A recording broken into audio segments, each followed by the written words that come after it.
Hello everybody, welcome to another episode of the Aurelia city series from City Skylines. Today we will continue building the residential area between the big park and the island city. When I was just starting this place, I only built an ordinary roundabout here as an entrance, but today we will significantly improve it. We will make it sunken, make some pedestrian paths, go over it, and just detail its surroundings. So let's do it.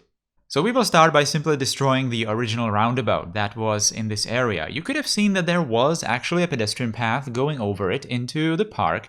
The roads are slightly offset, but we will see that later, how I'm going to treat that. But I decided to just build a slightly smaller roundabout in this place. This is somewhat a main intersection of this entire area, but even then, it's not really all that super used by cars because all the places around here are very well connected using public transport to the rest of the city. So the traffic in here is not heavy at all. So we don't really need some kind of a super crazy intersection in here to handle all the traffic because the traffic is just not that terrible over here.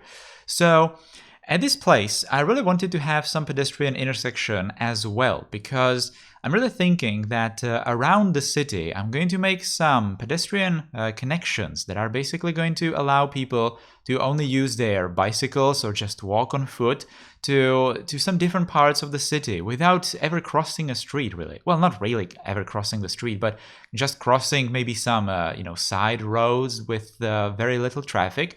But the main intersections supposed to be bypassed like this, especially in the somewhat suburb areas of the city where we can definitely afford to waste some space for doing some of these solutions, right? Obviously not that much in the downtown where, we don't just have that many places open, but in here we definitely can. I'm not exactly sure where these paths are going to connect into the downtown because I was not really planning for this in the downtown. So maybe we are going to do some changes in the downtown when we finally approach with these paths, there. But in here, it definitely makes sense that these paths just go everywhere into major parts of the city. So this one part that goes to the right of the screen right now is obviously going to the island city. This the left path in here is probably going to approach the river area, where we are going to build some kind of a stadium or just sports area. So again, it makes only sense that we are going to provide some way for people to just, go there, either on foot or, like I said, using their bicycles. But obviously there's going to be public transport as well to transport people pretty much everywhere in the city. So it's not really that big of a deal. But it really felt nice to have this pedestrian infrastructure just planned like this, planned ahead, and just make sure that we are going to prepare it to connect it to the rest of the city, right? So, like I said, this place is going to be some sort of an intersection for this pedestrian system, we can call it, right? So, at this point, I really wanted to put some buildings around the roundabout. Now, the roundabout is probably the closest to the downtown, compared to the rest of this area. So I figured that it can actually see some taller buildings, right? And maybe even the tallest buildings in this area. Now, that's not going to mean that these are going to be like super tall buildings because, the entire area is not all that tall, but, medium height buildings, let's call them, in here kind of feel all right. So I picked these buildings. I'm not sure if they are from the Quad collection. They kind of look very futuristic. So maybe they are from the futuristic collection from the workshop. But they really fit nicely in this place. I decided to put them on the other side of the roundabout as well. But it's going to be highly asymmetrical. Now, the reason for that is, you can already see for the pedestrian path that I had to create it very asymmetrically. I had to offset it because at first I built the park road, the one that you can see in the forest area right there. It's going so that it's aiming straight towards that main avenue that goes from the roundabout, which means that the pedestrian path obviously needs to be slightly offset, and we need to correct that offset over the roundabout itself, which actually, looks very good. I don't really mind that it's not symmetrical because it just presents more opportunities really to create it more interesting, nothing more than that. And then the rest of the paths are obviously going into asymmetrically into the roundabout as well. I don't think that the other two main avenues going, from sides of the park are going into the roundabout symmetrically anyway, so it doesn't really matter. So this means that the infrastructure is not symmetrical around or inside the roundabout, which means that even the buildings don't really need to be. Don't need to be symmetrical around the roundabout. So I think that I have how many? Four buildings on the original side where I first positioned them, and I think on this other side I'm going to put 5 or 6 and have them slightly further away from the roundabout, which is going to really create it more interesting. I'm just making sure though that the roads that are around the roundabout all have the center, all the curves have centers exactly inside the roundabout. So where the roundabout has the center, the circle for the roundabout where it has the center, then all these curves around it also have center exactly inside the roundabout as well. Just so it's geometrically it just looks good. All right. So these buildings, they kind of form some sort of an arena, really. The roundabout, you will see that in the cinematics. If you go and look at this place from pretty much the ground level or from the level of the pedestrian paths, it really is interesting to see these buildings, how they just overlook the roundabout area from all sides. It kind of looks like some sort of an arena, really. But I really like it. I really like how that turned out. And also the buildings, they don't really have the main windows, at least it looks like that. They don't have the main windows facing the roundabout. Some sort of balconies are facing away from the roundabout, so that people from these buildings are probably not going to look inside some roads, right? So it makes more sense like that. Anyway, I also improved some of the intersections, some of the intersecting points inside the roundabout. I used the roads with the intersection offset. If you're not sure about what I'm talking about, then you can check out the video tutorial that I did on how to make in the road editor, how I made these kinds of connections and how you can actually very easily make it yourselves. And it definitely helps the roundabout to have the intersections more smooth. It doesn't really have like a sharp corners, and cars will also go into the roundabout more smoothly. They won't have to turn as tightly into it and obviously from it as well. But anyway, now we're going to do something that is just going to make it more interesting in this roundabout. So, which is kind of common. This is kind of common for the rest of the series. I'm not really building surfaced parking lots that much, only just a handful of them in some places. But I'm always talking about underground parking lots. I think that in the suburbs area, like 2 episodes back, I did some underground entrances and all that. And that's exactly what we are going to do in here as well. But this time it's going to be more customized, right? So that it fits the roundabout place. So these roads are not going to go anywhere. They're just going to go somewhat underneath this structure that I'm constructing in here. And I'm going to think that it's some sort of an entrance to some underground parking lots, probably for these buildings that are on the side of the roundabout right away, but maybe even other buildings, because these entrances might actually go into some larger complexes, underground for parking, something like that. So I'm just trying to make it fit to the curvature of the roundabout. So I'm using these fences or walls or whatever this prop is to do the outline of it, the upper outline.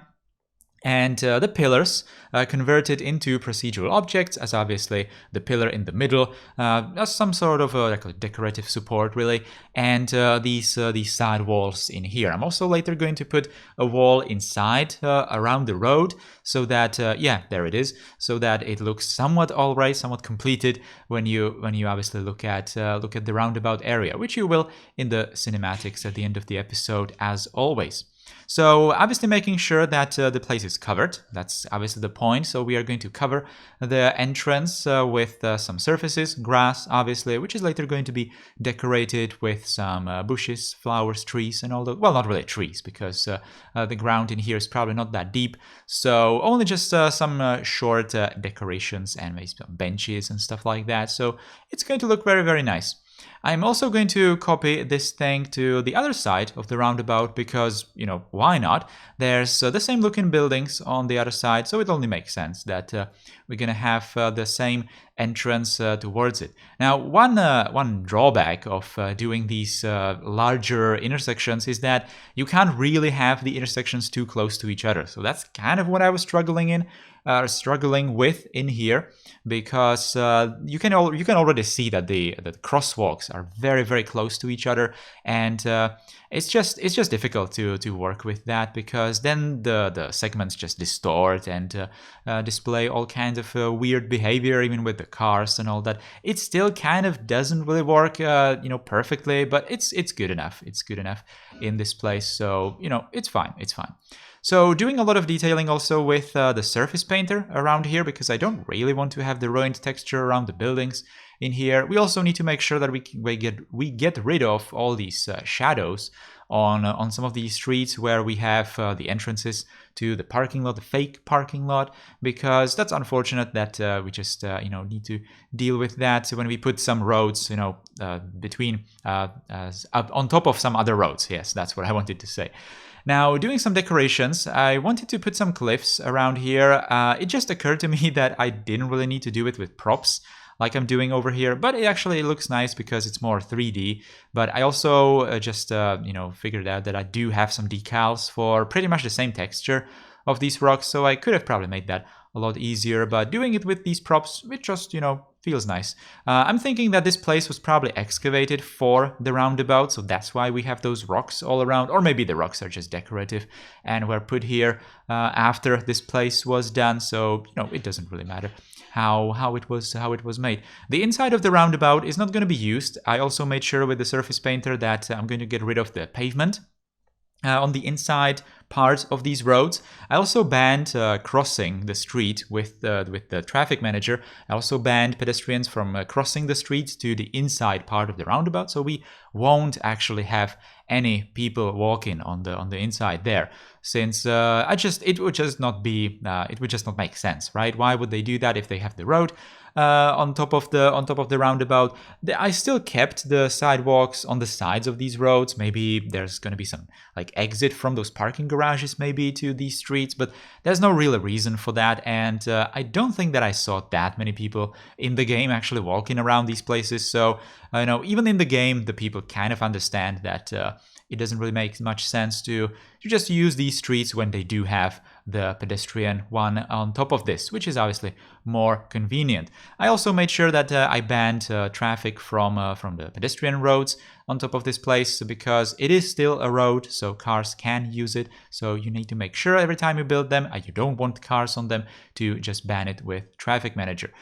This place kind of needed to be somewhat painted with some traffic markings and lines and all that. I didn't really felt like doing that much of it, so I just made a very, very simplified traffic markings in here.